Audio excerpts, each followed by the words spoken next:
A few months ago, something extraordinary happened that forever changed how I see the spiritual world and the concepts of good and evil.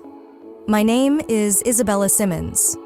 I'm 38 years old, and I work as a trauma nurse in a busy emergency room in Los Angeles. I've been married to my husband David for years, and we have a beautiful 6-year-old daughter, Maya. It all began on a Friday night during my night shift in the emergency room. There had been a massive multi-car crash on the freeway, and injured people were being rushed in nonstop. I was caring for a critically ill patient when another ambulance arrived. As I hurried to assist the new arrival, I slipped on a pool of blood and fell backward, slamming my head hard against the corner of a metal supply cart. The pain was excruciating, and the worried faces of my colleagues were the last thing I saw before everything went dark.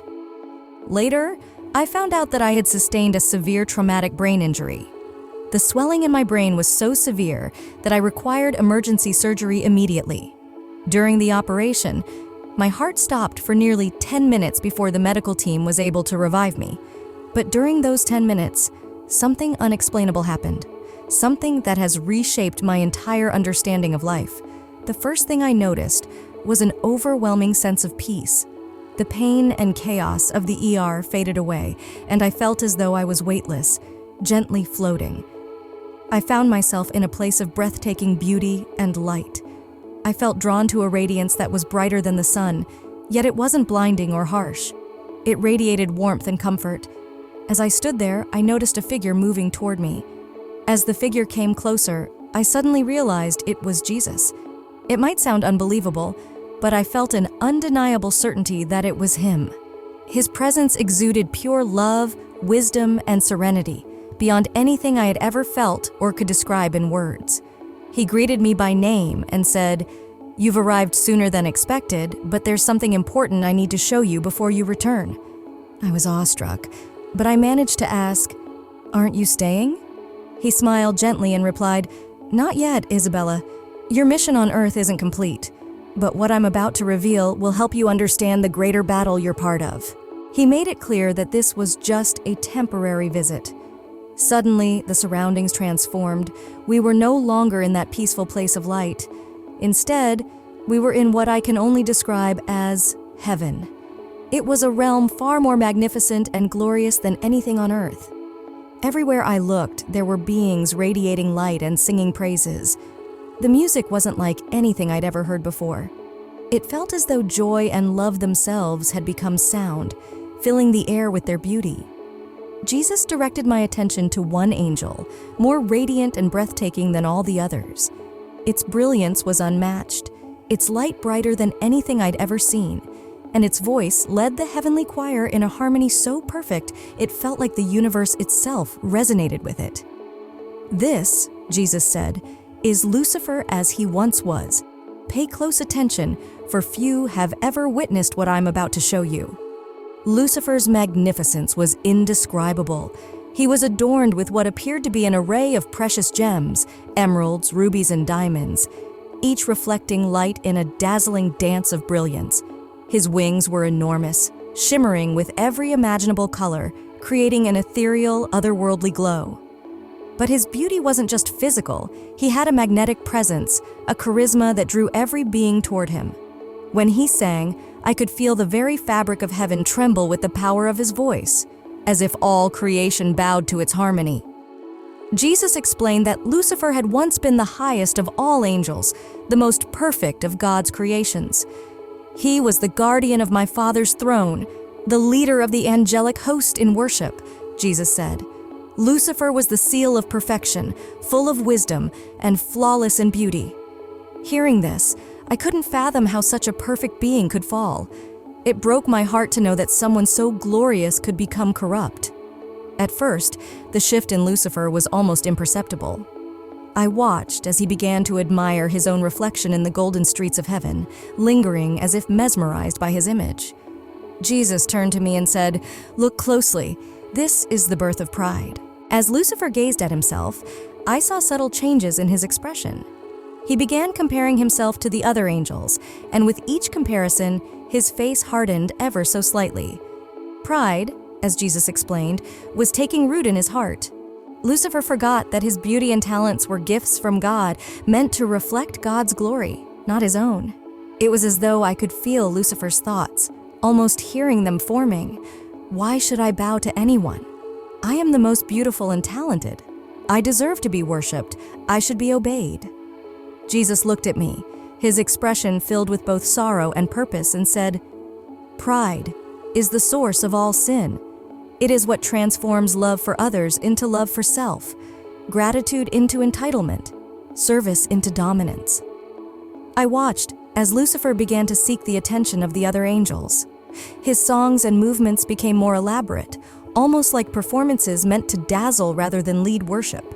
I noticed him whispering to the other angels, planting seeds of doubt in their minds. Jesus explained, Lucifer is trying to undermine God's authority by suggesting that he is withholding something from the angels, that they deserve more than they've been given. Lucifer's whispers were enticing. "Don't you think we deserve more? Look at how powerful and beautiful we are.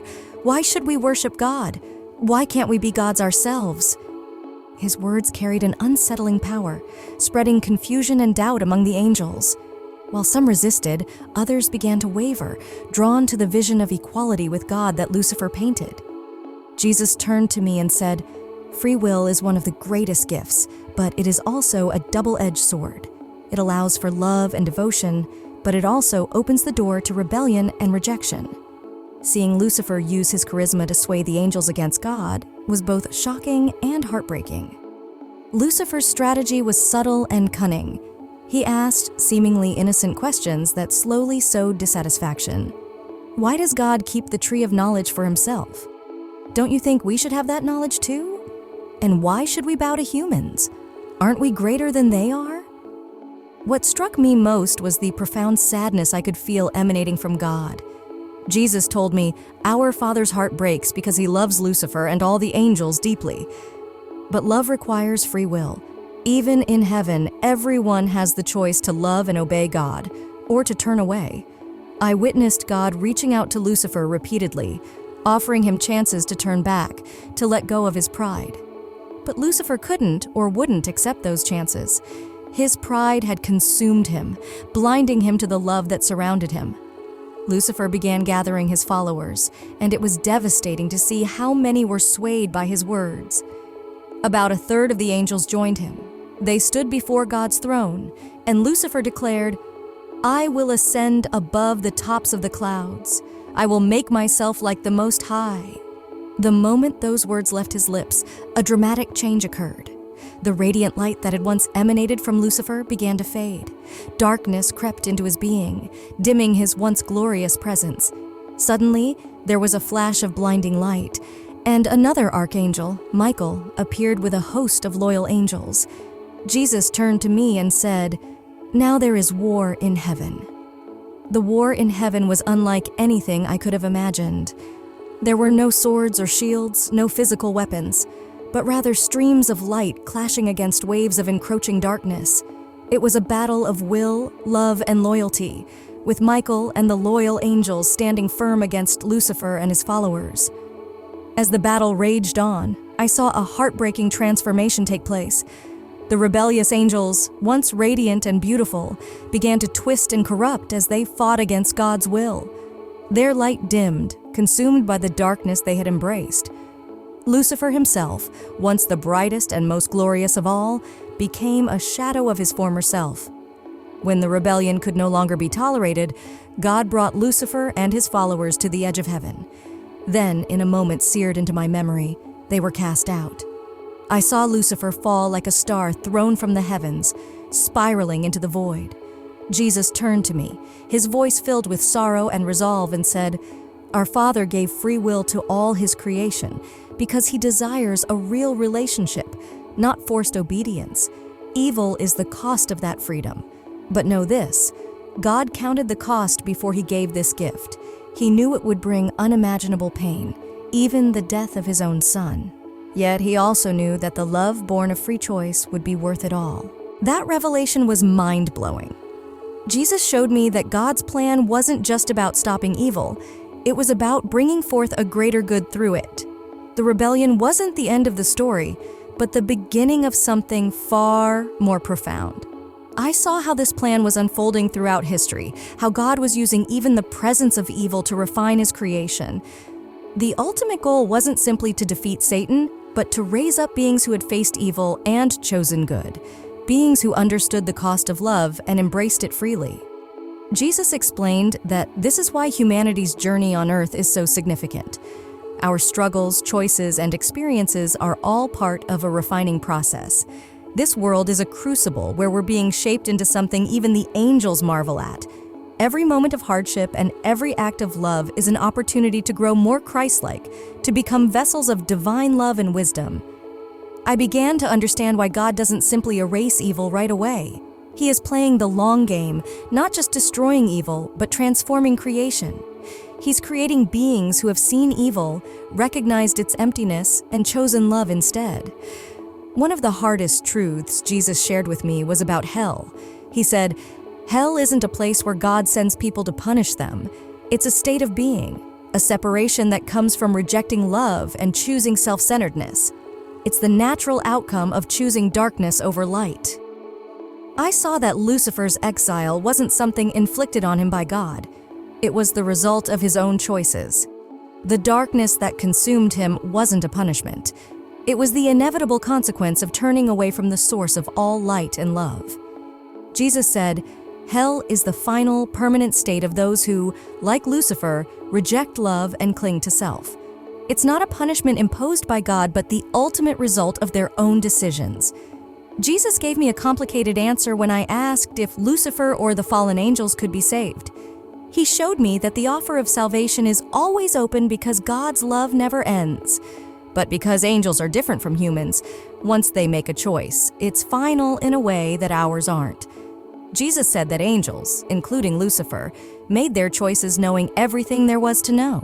They weren't fooled or acting out of ignorance. Their rejection of love was absolute and couldn't be undone by their nature. As long as we live, there is still a chance for redemption. Jesus showed me that every person's life is a series of choices that lead either to or away from love. The final judgment is really the revelation of the choice we've been making the whole time. I didn't expect it to be this easy or that hard to resist temptation and avoid Lucifer's fate. It's important to work on being humble and loving others. Pride led to Lucifer's downfall and is still his main weapon against us. Jesus taught me that being truly humble doesn't mean thinking less of myself, but rather recognizing our dependence on God and our connection with others. It means being thankful for what we have instead of being angry about what we don't have. Love, on the other hand, makes us less self-centered. When we focus on loving God and others, we grow in the light. During our time together, Jesus showed me how small acts of love can strengthen our relationship with God and weaken the power of darkness in our lives. He then told me it was time for me to return. He said to remember what I had seen and share it with others to help them understand the spiritual world and how important it is to avoid pride. He put his hand on my forehead, and I felt a huge wave of love and peace. The next thing I knew, I was back in my body, gasping for air as the surgical team worked frantically around me. I've always thought of myself as a Christian, but now my faith is so much stronger and more real. I know that every choice we make and every thought we have is part of a bigger spiritual reality. I'm much more aware of my own pride when I think I'm better than others, or that I deserve special treatment. I remember Lucifer's fall and how pride tainted even the most perfect angel. But more than that, I try to focus on strengthening those connections of love that I saw. I reach out to others to pray for them and do acts of kindness. I want to build up those strands of light. Speaking of darkness, seeing Lucifer's fall helped me understand Satan's methods better. Just like in heaven, Satan often works by sneaky lies. He doesn't always come across as a bad guy. Sometimes he seems like something good or reasonable. I saw how patient and smart he can be. In heaven, he worked slowly, sowing doubt and dissatisfaction over time. As he fell, his angelic beauty burned off, and he turned into a dark creature, Satan, the enemy. Jesus spoke to me saying, "You just witnessed how the great dragon, that ancient serpent, called the devil and Satan, the deceiver of the world, was cast down." Then he explained, "I showed you this for several reasons. First, I want you to grasp the true essence of evil. Satan wasn't created evil. He chose to turn away from love and embrace pride.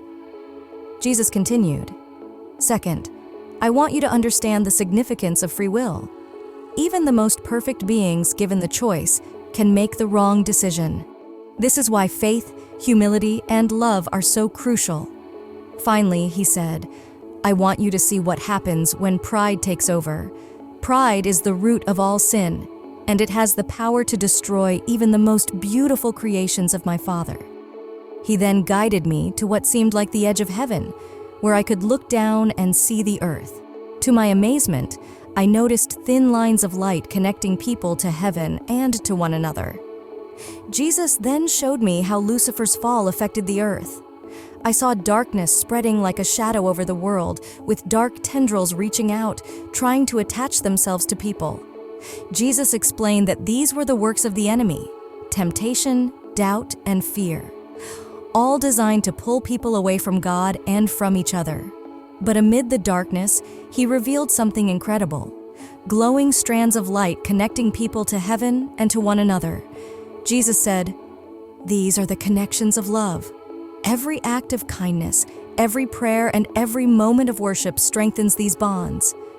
I saw how a wave of darkness swept over the earth after Lucifer and his followers were cast out of heaven, as if their rebellion had unleashed evil into the world. The darkness subtly sought to latch onto people through whispered doubts, quiet temptations, and subtle fears. But I also saw how human choices could either empower or weaken these dark forces. Jesus explained that spiritual warfare isn't about grand battles, but rather the everyday decisions we make to align ourselves with God's love, or to give in to pride and selfishness. Protecting ourselves from the influence of darkness is simpler than it seems. The key lies in cultivating humility and love. Pride, the very thing that led to Lucifer's fall, remains his strongest weapon against us.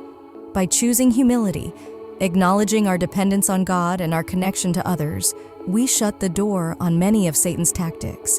Acts of love and goodness strengthen our bond with God and with one another. I saw how these acts of love created radiant strands of light that darkness couldn't overcome. Prayer, too, is essential, not just as a way to ask for help, but as a way to align our hearts with God and deepen our relationship with Him. I also observed the angels who stayed faithful, and it was deeply moving. What stood out the most was their unwavering focus on God. While Lucifer and his followers became consumed with themselves, the loyal angels remained devoted to their true purpose and the source of their beauty. Jesus explained to me that these angels are true examples of humility because they understand that every gift they have comes from God and isn't something to boast about. When Lucifer tried to tempt them with promises of greater power or deeper knowledge, they responded with gratitude for what they already had. I also saw that these loyal angels had a profound understanding of love. They found their greatest joy in serving God and one another, rather than seeking attention or status. This selfless love shielded them from Lucifer's attempts to stir up pride or self-interest. Jesus gave me glimpses of how these angels interact with our world. They serve as messengers and protectors, often in ways that are invisible to us. I saw them strengthening the glowing lines of light that connect people to God and to one another. What amazed me most was their deep love for humanity. Despite being far stronger and wiser than us, they never looked down on anyone or rushed them through their spiritual growth. Instead, they seemed to take delight in every small step we take toward God. Jesus told me that these faithful angels understand the importance of free will and respect the unique journey each person must walk. They offer guidance but never impose or control our choices. My heart ached as Jesus revealed how Lucifer's rebellion sent shockwaves through all of creation, bringing death and decay where there had once been only life and flourishing. All of creation was altered when sin entered the world. This is why we see natural disasters and why animals harm each other. Yet, even in this, I saw a spark of hope. Jesus showed me that creation itself yearns for redemption.